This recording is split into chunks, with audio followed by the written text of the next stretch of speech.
Hi, my name is Megan Buchter, and I'm the director of the Fowler Center for Business as an Agent of World Benefit at the Weatherhead School of Management at Case Western Reserve University in Cleveland, Ohio. At the Fowler Center, our mission is to educate students about the transformative power of business to make a positive impact globally. One of our key initiatives is the AIM2Flourish program, which collaborates with professors and universities worldwide. Through this program, students interview business leaders or social entrepreneurs from companies they admire and write stories highlighting how these businesses contribute to one or more of the United Nations Sustainable Development Goals. These stories are published on the AIM2Flourish website, showcasing the remarkable efforts of businesses globally. Additionally, each year we award the annual Flourish Prizes, selecting one honoree for each of the 17 UN Global Goals from the stories published in the previous year, as determined by a rigorous jury process. I'm so excited that I'm here today with our AIM2Flourish program director, Ayushi Agarwal, as well as Pablo Vandenbosch from Madaster, to talk today about what Madaster does. Madaster was our Flourish Prize honoree in 2024 for Global Goal number 11, Sustainable Cities and Communities. And this is based off of a story that was written on our AIM2Flourish platform by students from the TIAS School for Business and Society under Professor Miriam Minterman.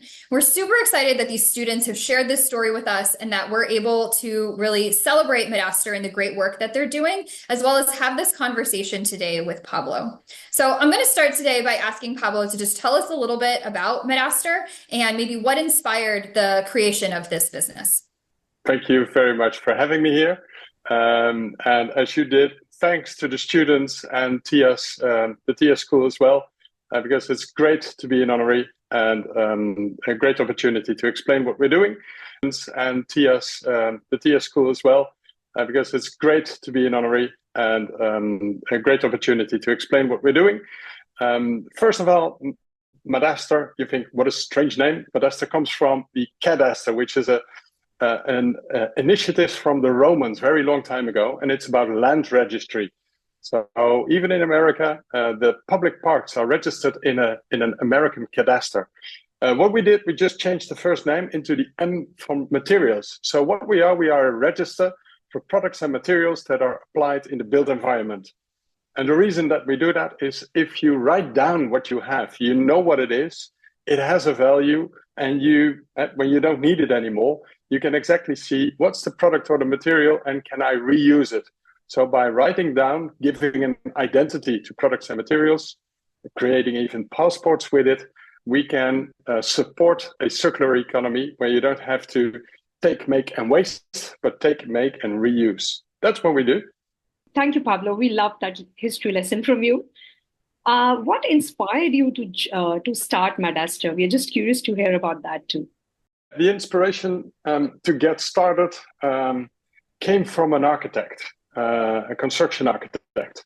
His name is Thomas Rau, and he said, I've been designing buildings for more than 25 years, and most of them are energy neutral or even energy producing.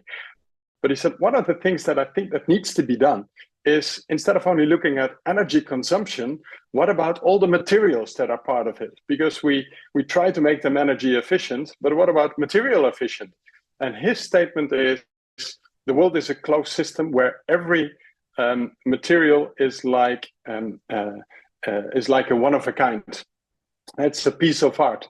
So instead of take, make, and waste, why don't we write down the identity of the materials so that we can reuse them? So we were with a small group of people inspired by this architect who wanted to do something in the built environment. Personally, for me, I came from the financial services industry, so I was used to dealing with risk, with technology, also with transactions and data. So what I did together with some of my colleagues is think, hey, how can we use the mechanisms of the financial people within the built environment, so in the investment world or the banking world or the real estate side, how can we trigger them with mechanisms that perfectly work in the financial world, but are not present at all in the built environment? So what we did is think about how can we leverage this this idea, this vision of this architect into using the mechanisms of the financial world to inspire and incentivize builders, designers, investors in real estate to treat their products much more nicely and not throwing them away at the end into waste, but making sure that we can do some reuse a bit more. So that's the inspiration and the start of Madaster about 7 years ago. Wonderful, Pablo. That sounds very interesting. I would say it's the perfect amalgamation of construction industry and a person from a financial services industry. So that's very interesting. Since you mentioned you founded it 7 years ago. So I just wanted to ask a follow-up question on that. Like, what's working well with you? Like, what are your strengths? What are the strengths of Madaster? And how do you see it in this competitive landscape? How is it faring well? So what we did with Madaster, we came with a new concept, a new product, a new idea into, let's call it, a new market. There is no circular economy yet. There is no circular market yet. If you look at marketplaces where you can buy reused products, it is not that big yet. One of the strengths that we have is to work as a team with multiple insights, multiple perspectives, and just do it. So instead of thinking about what are the standards, what are the typical processes, how do things work in this economy, we said, there's nothing yet. Let's start from scratch. And to help people imagine what can be done, let's come up with a very tangible, practical product from day one onwards, even though we don't know where it's going to. So we just started with a product that engineers, architects, construction companies could start from day one onwards. So this sort of a design approach, start, deliver, adjust, is what we're still doing today. The good news is that many more companies and people see the benefit of reuse compared to throwing away the materials that we have. So the strength that we have is that we continue to implement, to see how the market responds and then move on. So we're not copycatting. We're driven to help and facilitate our clients and people who are willing to contribute something good to either their business side, because they can make a bit more money if they treat materials well, or, and that's the other side, if people or organizations want to realize a strategy where they do not only care about the profit money-wise, but also profit, or at least not doing that from an environmental perspective. It sounds Madaster is a leader and it is working on its unique approach of design, deliver, and adjust. Very interesting. Can you also share about the presence of the company, in which country you are, or are you in multiple countries? What are your specific focus area of operations right now? We started in 2017 in Europe, in the Netherlands. And when we started from day one onwards, we knew that a circular economy is not a local thing. A circular economy even has a bit of a strange thing in itself. Reuse, on the one hand side, requires extremely local activities, so hyper-local. But if you look at the world where we live in, there are also some elements that are hyper-global. So if you look at the products that we use to build houses, think about steel, think about concrete, the cement that we need, think about copper for copper wiring, for electricity. That is not being produced hyper-locally, that is produced on a very hyper-global scale. So what we did from the day one onwards, we started off in the Netherlands, but with a global presence in mind. And just like with all platforms that you probably are familiar with, starting very long time ago with the telephone, the more people are connected to a platform, the better it works. So when we started off in the Netherlands, that was the beginning. We grew to some other European countries quickly. So currently we're fully operational in 7 countries, but we do projects around the world. So we just did a couple of projects in Japan. We're working now closely in Australia with projects, working with New Zealand, and both US, Canada, and the Middle East is on our radar. I'm very eager to get properly started over there. I'm wondering, oh, I have a couple questions. I'm wondering, first off, I guess, what are some of the impacts that you've seen just from your business operations, from what you're doing, some of the impacts that either you're experiencing and or the companies that you're working with have experienced? The impacts that we see, the first impact from the beginning onwards, when we started with 6 people, some with an IT background, some consulting background like myself and the architects. One of the first responses we got in 2017 was, this can't happen. You can't document or register all the stuff that's in our real estate or in our infrastructure. You're crazy. When we started and said we want to facilitate the circular economy, and as you can imagine, I came from the banking industry. They said circular economy, that's for other people. That's not the way. That's not what we do. What are you going to do? And I said, well, there's a very clear link between it. So one of the impact things is that when we started circular economy, or getting started with doing something that sounds very strange, in the end, we created the impact that a passport for a building is not strange anymore. Everywhere around the planet, we see concepts like material passports or building passports. Thinking about environmental impact of what we do with creating products is not anymore just present for in our economy. For many of the large players, this is one of their key strategic topics. If you are one of the leading companies in the world, your CEO probably does multiple pledges to say, we're going to be net zero carbon free in 2000 XYZ. That's one of the first things they say.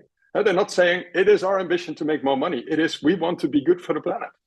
7 years ago, that was not their top priority. So I'm definitely not claiming that we are that is our impact. But I think that what we did and what we are still doing is to help the wider audience to literally see what you can do. It's not only about making a pledge or about a narrative. You can do something. If you say, well, I'm going to build a house, what can I do? We have a pragmatic solution. If you are a contractor and you say, well, I don't have a lot of money, but what are the rules of the game if I want to think about circularity? We can say, hey, you can start small. Even if you just ask the question, to what extent is your product circular or not? It's a good start. Coming back to your question, what's the impact? I think talking about reuse of products is not for crazy people anymore. Another thing is that another type of impact that we did is you can do large-scale change and support it with the technology that we have nowadays. So just set up the vision and make it tangible, start doing it, is possible. We currently have over 30 million square meters, that 300 million square feet of real estate registered. That's a lot. 7 years ago, people said, how are you going to do it? Well, we did it. And we're continuing to do it because there's a lot more what we can do. So I'm very glad with initiatives like yours to spotlight the possibilities that there are in the world to contribute to the SDGs that we have, because it is possible. Thanks. Yes. I mean, we're just thrilled through our AIM2Flourish program that we get the chance to have students all over the world discover these innovations that then we get to share and highlight, and hopefully in some sort of maybe small way help grow, because what you're doing is really important. It's really important for businesses all over the world, but maybe they don't even realize that yet. And so I am curious, like maybe when you're pitching to a company or just in general, like what do you see as the benefit to the business? Like you're trying to convince a business to do this, that this is the right thing to do, or like, for a variety of reasons, like what do you say to them? Yeah, so it depends a lot who we're talking to, because people have different buttons that they respond to. Generally speaking, there are 3 types of benefits, and depending upon the setting, we highlight one of these 3 the most. Number 1 is strategy. Do you want to be a laggard and just wait until everybody has done it and then you are going to do it as well? Or do you want to be an innovator? if you look at companies, at the way how they are looking for talent, the war for talent, so to say, which in our current day and age is quite important to win that battle. If you are a laggard, it's difficult to get people. If you want to hire the talent of the future, it's all about how do you take care of our society. So strategically, do you want to innovate? Do you want to attract talent? And do you want to not only present a pledge of what you want to realize in 2050, or do you want to showcase that it happens? Then if that's your strategy, you can work with what we do. That's number one. Number two, compliance. I'm very glad that more and more rules and regulations are focused on what is the environmental impact. And that doesn't have to be a rule or a regulation or a law by a government. Think about your accounting. Accounting standards are just as important as laws, but accounting standards are not set by the government in Washington or in London or in Amsterdam. The accounting standards are set by the business. It's business regulations. And there are many more examples. ISO is about quality. ISO is not from a government or a law, but if you're not ISO compliant, you can't do business. So being compliant with rules and regulations, either they are from the government or public organizations or private rules and regulations, that is very important, because in those rules and regulations, you do see a representation of the impact you make on our planet. And then the third one is the money side, costs. By using our platform, you can, and by digitizing the way how you build or manage your portfolio or how you design, you can gain economies of scale, you can do it more efficient. If you work with our platform, you have to be very precise in your documentation. So instead of saying, well, I'll probably use 15 square meters of tiles, no, you have to be precise. So why buy 15 square meters if you only need 14? So being correct also means that you can optimize your construction processes. When people, because most of the people simply say, well, I'm willing to work with your platform, but how much do I save? What's my financial benefit? I'll explain. It's not that easy. It's about compliance. It's about innovation, and reducing costs because you have better processes is not that easy. And to be honest, my experience is that if you want to make really a lot of money with a project, do more sales. So when people say, I want to see a business case where I can get my money back within 3 months, I say, all the best, good luck, we'll talk later on. I'm not going to invest all the time in somebody who is only driven by making more money. I'm more than happy, and I'm fully aware that business is about making money, but it's a balanced activity.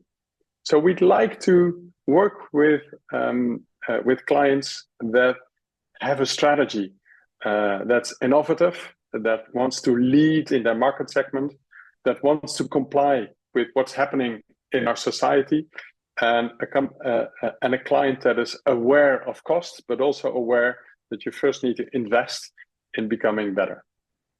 Thank you, Pablo. Like, that brings me with just like a quick question. And I really loved how you explained what are the three things that really makes the business case. So what you're hinting at is that the businesses that are focused on short-termism and who are not thinking long-term and on the impact maybe are not your target customers. But apart from these challenges, what are other challenges that maybe Madaster has to face, or you kind of see coming into the play?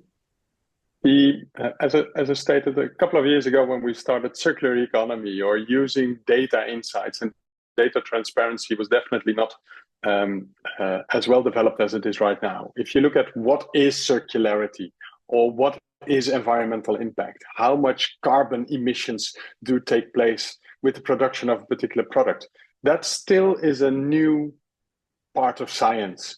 And we have methodologies, but there's quite a lot of debate about what's the exact way of doing it. So we're still learning as a society in that. And as a society, I mean buyers, general public who needs to understand, is carbon relevant? Environmental impact is relevant. Where do I have to look at to judge the relevance? It's about academia who need to look into the details and say, this is what we need. We're still working on that side. And obviously businesses that have to become familiar with this new perspective in producing either products or realizing real estate or infrastructure. So we're still at the beginning of a transition, not only to circular economy, but becoming aware of what environmental impact is of what we do.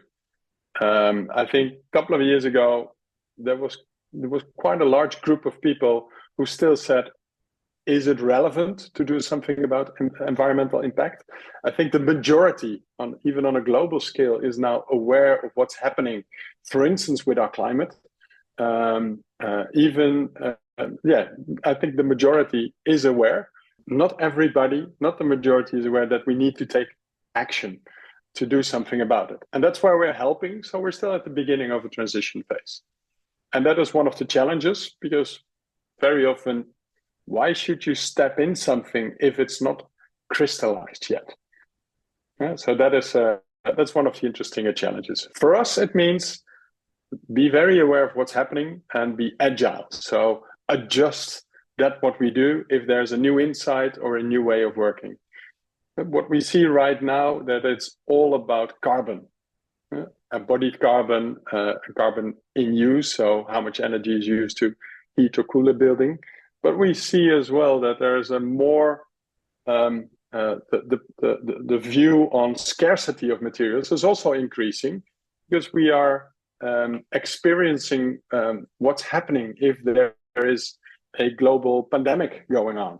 We experience what the impact is on our global supply chains if there is a war somewhere on this planet. We do have experienced that. So apart from carbon emissions, we see a slight shift now also to availability of materials. So to what extent are you dependent upon supply chains from locations that you do not have under control? So we want to adjust also our activities to these kinds of changes that are happening.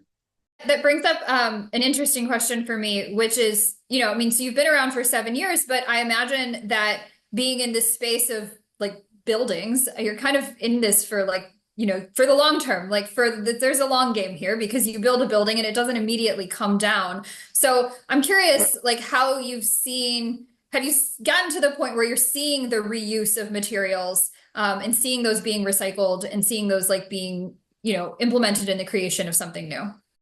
The realization of a building takes in Europe about 7 to 8 years, maybe 7 to 10.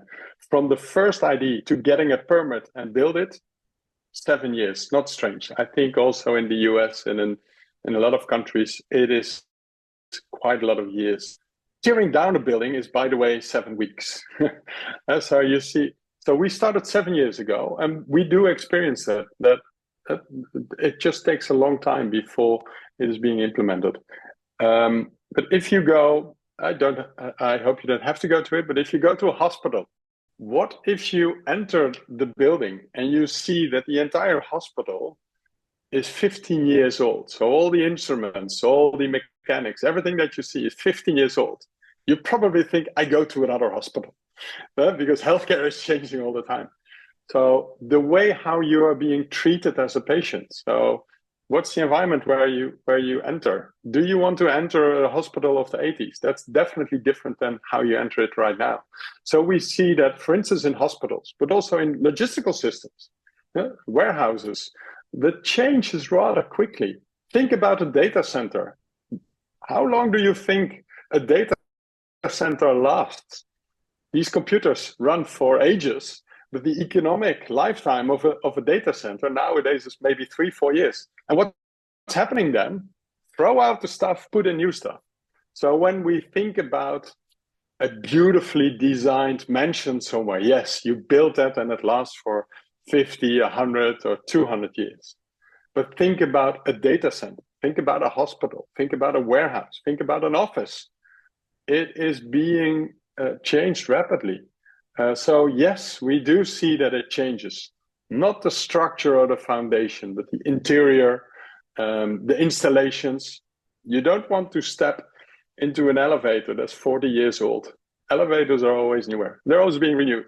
So putting it back to what it comes to, if you think how long lasts a building, we all think hundreds of years. Reality is, from 15 years onwards, a lot is going to change with the building. Yeah. Thank you. Yes, that was a very eye-opening kind of thought process there. We do think about buildings as lasting for a really long time, but there are things that are constantly being changed. I just had a room remodeled over here, but we were able to use materials that had been taken from another space in the building to actually build bookshelves. In this other office that I have here. So we were proud of ourselves for being able to do that.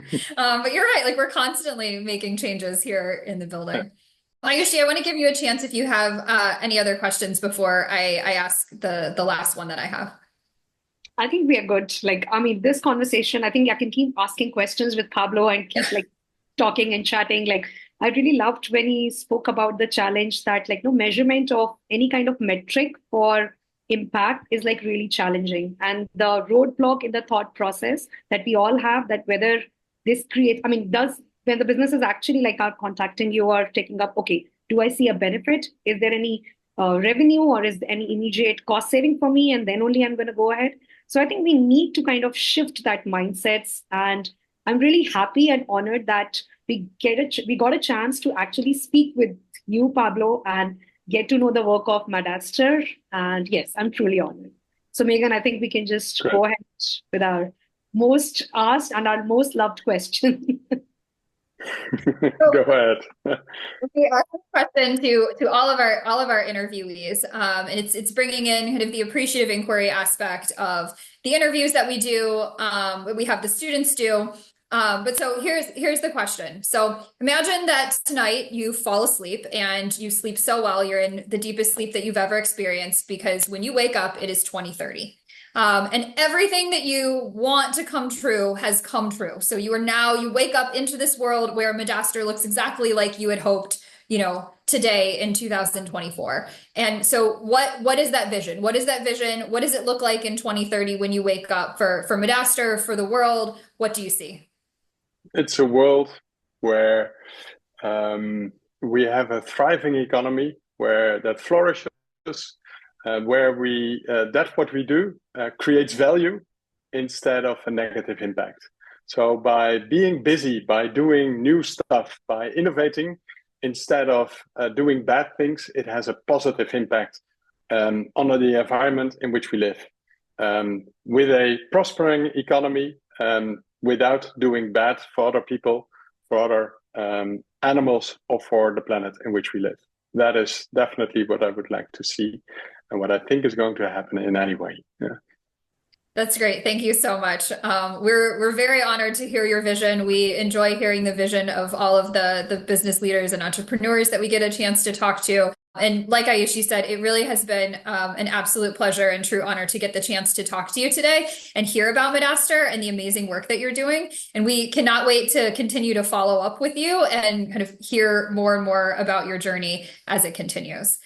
So thank you so much for taking this time to do this interview with us today. We can't wait to share this story with everyone. Thank you so much for having me in your video. Fantastic. Thanks for the opportunity and wishing you all the best. Thank you. We wish you all the best as well. Yeah, wish you all the best. Wish you all the best to the Madaster also. Thank you so much.